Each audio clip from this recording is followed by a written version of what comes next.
Welcome to another episode of Keep Austin Keto. Today I'm going to be making a fresh salsa for you. So let's get started with talking about the ingredients that you'll need to get this recipe made.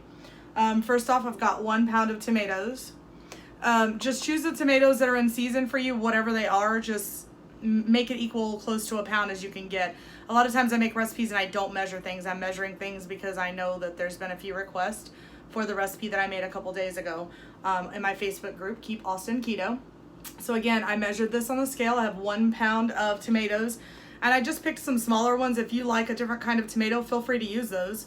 And I've got some of these little small cherry tomatoes. These are in season for us right now at our local store, and so that's what I have picked up today. So 1 pound of tomatoes, and depending on how hot you like it, I've got 3 Serranos, and I've left the seeds and the veins and everything inside of there. If you don't want it to be that spicy, use 2. Clean out the inside of the other one if you choose, if you still want that flavor. I've got 2 pods of garlic. I've also got 1 red bell pepper. It's probably like small to medium bell pepper that I've kind of roughly chopped so I can put it inside the blender. I've also got a half of a white onion. Actually, it's yellow onion. Sorry about that. The other day I used white. Today I'm using yellow. So, and it doesn't matter. Use what you have on hand. And this is the yellow onion that I use. So just in case you're not familiar with produce and such, wanted to make sure everyone knew exactly what I was talking about. I've also got a lime here that I'm going to use as well. A whole lime, which I've chopped in half. I'm going to add that in toward the end. And some sea salt. So I'm going to turn the camera here and let's get started.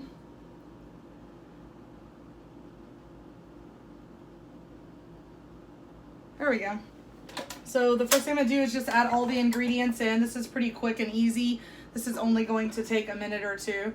There will be a lot of loud noise while this is blending, so bear with me. Just going to get this started.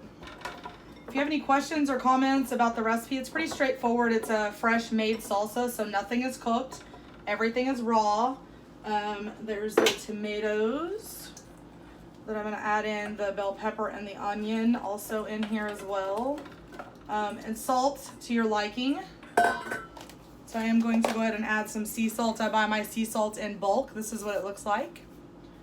So I'm just going to do a couple of rounds of sea salt in there.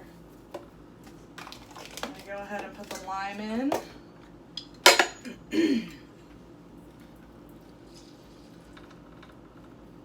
we go, that's half the lime.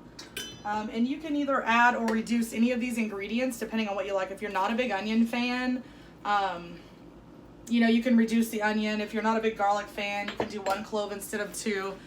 The only thing that I don't have in there is some cilantro. So I'm going to go ahead and grab the cilantro really quick. So I did buy a bunch of cilantro, and usually I will just grab it like this. I've already washed it, so I'll just grab it and I will twist and tear the top off, and I'll keep the rest to use for something else. No measurement on that, sorry. A lot of people don't like cilantro, so if you're one of those people that you maybe like a little bit of it and not a lot, go ahead and use however much you choose on the cilantro. So I'm going to get that added in. We'll get this blended up really quick, and we'll have salsa in just a couple of minutes here. I just got a new blender as well, so I'm learning how to use it. Backwards on the lid. There we go.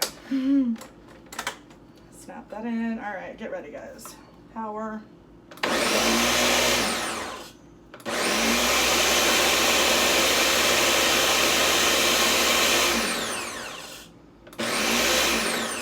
Thing I might do now is I may open this back up, grab a spoon really quick, and get what is pushing up to the top of the blender, get that scraped down in the blender there, so that all those pieces are even. And I'm going to pulse it one time really quickly.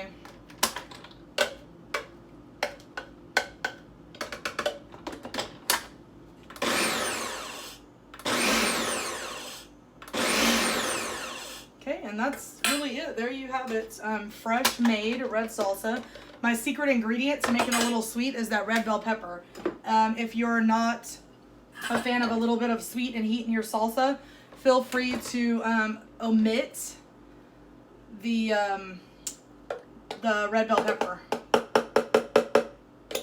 There it is, and I'll give you a little quick peek of what it's going to look like.